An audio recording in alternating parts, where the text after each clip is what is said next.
Y'all see I got me some wine.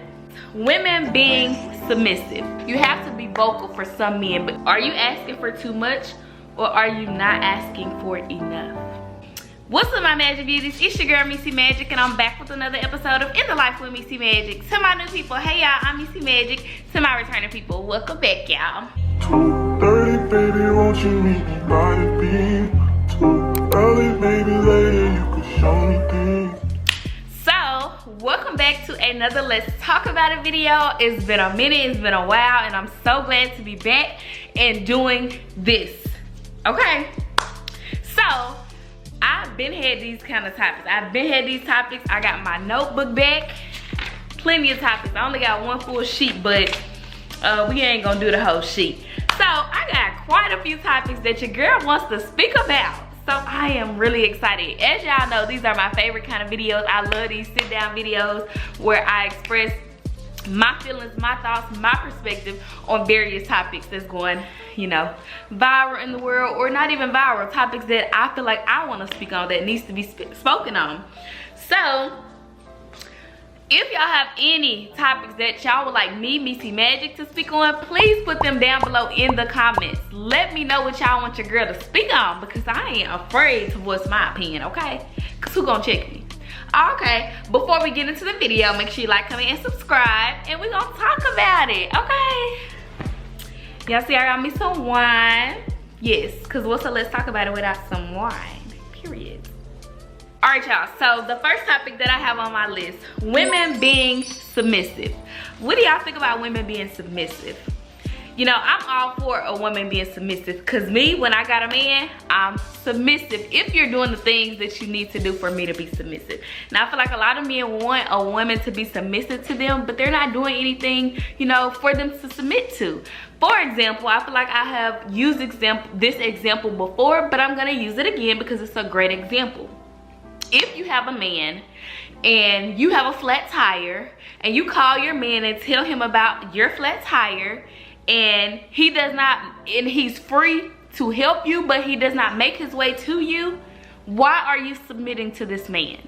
Because if he can't even help you when you call on him for something that small, just imagine y'all be together for years and you lose somebody, you know, for whatever reason, and they can't help you during your darkest hours, you know? So I feel like if a man is doing what he needs to do as a man, then why not submit to him, you know? I don't get it. I don't get the women who just feel like they have to just be so tough and so masculine. It's not necessary. Once you meet the correct man, you gonna know how to be feminine. Some of these men will teach you how to be feminine, and there's nothing wrong with being feminine. There's nothing wrong with submitting to a man. There's nothing wrong with any of that. But if you're going to submit to a man, make sure he's doing something for you to submit to. Don't just be submitting to a man who can't do nothing for you. You know, who can't give you no kind of knowledge, who can't put you on no type of game, who can't look out for you when you need them to look out for you. If they can't do any of those things, do not submit to them and don't waste your time with them. It's just that simple. The next topic. I saw this on Twitter. If he wanted to, he would. I used to be that female. Like, if he wanted to, he would. But that just depends on the type of man that you are dealing with. You know, some men, you really have to be vocal, and that's what I'm learning. I've never been a vocal person. I've always wanted people to just do for me because I'm not gonna ask. And now I'm learning to ask, hey, I want this shoe. I want this vacation. I want to go out of town here. I want to go there. I want you to get me this. I want your time. I want you to take me out on a date here. You have to be vocal for some men, but a lot of men, honestly, because a lot of men are just, they're not just going to do it. Okay? And there's nothing wrong with being vocal. Like, I understand if he wanted to, he would, but some men want to. They just don't know if you want what they want to do. For example, you want to go to Puerto Rico for like 4 days, 3 nights just to spend time with your man, but you don't want to tell your man that you want to go. On the other hand, your man was like, oh, I really want to book a trip to Puerto Rico for her, but I don't even know if she want to visit Puerto Rico. So that's where communication comes into play. You want this vacation and he wants to do this vacation for you, but it's like he don't want to do something that you're not gonna like. So you just got to weigh out all of the different options. Just because he's not doing it does not mean he does not want to.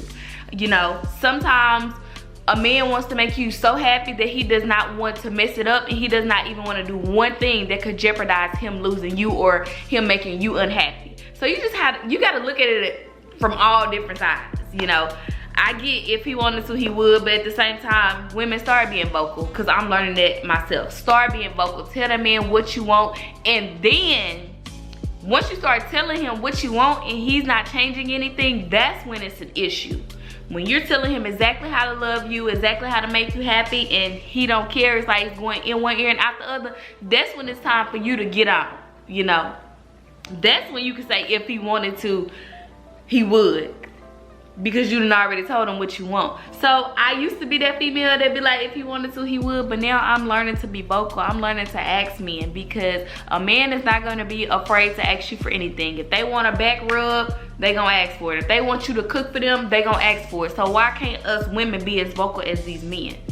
You don't know until you ask. Let's see. I want to speak about standards. And I wrote standards, but I wrote a question after this. I'm gonna read this question to y'all. Are you asking for too much, or are you not asking for enough? Ooh, okay. I stepped on my own toes, because I don't even know how to answer that. But I just feel like no one ever asks for too much. You know, your standards are your standards. What you want in a man or a woman is what you want in a man or a woman. You know, nobody should make you feel like what you're asking for is too much, because it's never too much. You're just asking the wrong person. That's how I personally feel. If you want all of these qualifications in a man and a woman, and the man or the woman that you're with is not trying to meet those qualifications, that means you're not with the correct person, because the person for you will never make you feel like you're asking for too much. They're gonna make you feel like you're not asking for enough, because they're constantly doing. So that's just my take on it. I'm all for standards. I'm all for morals. I don't think anybody asks for too much. And it's just that simple. You cannot, you know, say somebody asks for too much just because their standards of a man or a woman are completely different from yours, you know. That's how I feel. Ooh, I like this one. Okay, begging females versus the non-begging females. I am a non-begging female, but I'm becoming a begging female, because I'm telling you, the begging females get whatever they want. I promise you, when you're not vocal and you don't ask a man for anything, he's not going to do anything. You literally have to ask men, a lot of men, to do things, because they're not gonna do it. And that's what I learned. Like, I just feel like closed mouths don't get fed, and people have preached that to me over the years, and it's just now sinking in. That closed mouths don't get fed is sinking in this year for me, because it's true, you know. It's true. Like, ask for whatever you want. I don't care if you think it's too much. The worst they can say is no, and if they say no, that's cool. Get it for yourself. That's what I'm learning. I'm not gonna say, I said I was becoming a begging female, but I'm not becoming a begging female. I'm becoming an asking female, you know, someone who asks for what they want, you know, and to see if the person is gonna get it, versus being quiet and trying to get everything myself. No, I'm not doing it, because like I said, a man will ask for what they want. They want sex from you, they gonna ask. If they want money for a haircut, they gonna ask. They gonna ask, they gonna ask, they gonna ask, because a man is not afraid of rejection. So they, like, the worst you could say is no, and it's gonna be that, because a lot of men have options. So if you say no to whatever they're asking for, they just probably gonna go to the next female. So men aren't afraid of rejection, so that's why they're more prone to asking for things. But ask for what you want. Ask for what you want. I don't care what it is. I like this one too. Okay, people who don't have kids commenting on situations involving kids. As y'all know, I don't have kids, but I feel like everyone is entitled to their own opinion. But at the same time, I do feel like us who don't have kids we're pretty much on the outside looking in. Like, it's okay to have our opinion, but it's like we won't really know what the people who have kids, or what the people who have kids, how they feel. We don't know their feelings until, you know, we have kids. So like, that's how I feel. Like, I'm entitled to my own opinion, and I'm gonna always have my own opinion regardless of what it is, even if it's about a topic involving kids and I don't have kids. I'm still gonna have my own opinion because I'm entitled to my own opinion. But I do feel like people who don't have kids can't really understand certain topics that are about kids because we don't have kids. But I don't think that's a reason to, you know, bash people for having an opinion even though they don't have kids. You wouldn't know, you don't understand because you don't have kids. Okay, that's cool, but I'm still entitled to my own opinion, you know? So I just feel like there are boundaries when it comes to commenting on situations about kids if you don't have kids. But at the same time, just remember that you are entitled to your own opinion, and everybody has their opinion regardless of who, you know, agrees with your opinion or not. So as far as me involving topics about kids, I'm gonna have my opinion even if I don't voice it publicly. I still have my opinion even if I don't have kids, and nothing's wrong with that. What do you think is holding Black people back from being wealthy? I feel like, let me drink real quick. I feel like it's too much jealousy in the Black community. And I'm not saying every Black person is jealous of other Black people. I'm just saying it's a lot of jealousy in the Black community. It's like, there could be like a Black-owned restaurant who's selling the same exact thing that Longhorn sells. And I'm sure the owner of Longhorn Steakhouse is a white man or a white woman. But it's like, there could be a Black-owned restaurant that sells the same exact thing that Longhorn sells. And since Longhorn has been around for years and you know that you like them, you go to them instead of trying out this Black-owned business. Or if you go to a Black-owned business and the service is terrible, we get on social media and we bash them. But if we go to Longhorn and we have a waiter who's a different ethnicity, we don't go on social media and bash how our, you know, service was with Longhorn, but we're quick to bash our own people. So I feel like jealousy is one of the biggest reasons why there aren't more wealthy Black people in the world. I also feel like it deals with risk. Like, Black people are afraid to take risks. Where there is no risk, there is no reward, baby, okay? So I feel like it's because of the way that our people were brought up. Y'all know our grandparents' generation, they have embedded in their minds that staying at a job for years and making a career out of it, regardless of if it's fast food or a factory, it doesn't matter. They stay with that company for years until it's time to retire, and our parents see them doing that and they do the same thing. So it's like, somebody has to, you know, do something different. Somebody has to be the risk taker in the family. So I feel like if more Black people weren't afraid to take risks, there would be more wealthy Black people.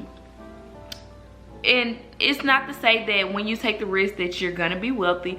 It's just, when you take the risk, you see what works and you see what doesn't work, and that way you can take a different route. You can take another risk that's a different route that could get you somewhere else that the first risk didn't get you.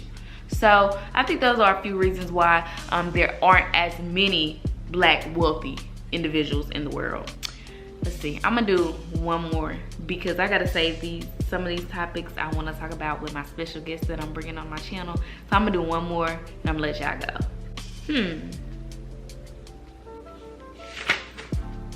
I'm gonna do this one. I guess I'm gonna do this last one. I didn't know if I was gonna really speak on it or not. Being Black in the corporate world. I think it's hard, you know, because it's like other ethnicities always have the upper hand when it comes to, you know, Black individuals. And then a lot of them, well, not a lot of them, but sometimes they can like hinder your growth, because it's like, if they've been with the company longer than you, they know more than you, of course. And it's like, when it comes to teaching you certain things, it's like some of them will refrain from teaching you certain things just so that you can elevate, so that you will never know more than them, so that you don't surpass them. So I think it can be very difficult being black in the corporate world, but I think it can be very beneficial as well. You just have to know how to handle certain people in certain situations, and you have to know how to keep yourself level and keep yourself grounded and not let anyone, you know, take you out of character, because that's what a lot of people try to do. They try to poke you until you explode, and you can't allow them to get that kind of reaction out of you. So I feel like if you know how to work with certain people and handle them on their level, then I think you'll be fine in the corporate world. But it is difficult just because of, you know, our ancestors past, and then what they did to our ancestors, and that's still alive, very alive today. So it can be very difficult, but like I said, if you handle the situation correctly, I think you can excel in the corporate world. But that is it for this sit down video. I hope y'all enjoyed it. Pick your favorite topic that I spoke about today, and let me know how you feel. Don't forget to like, comment, and subscribe, and I'll see y'all in the next episode of In the Life with Missy Magic. I'm your president, straight out of the trenches,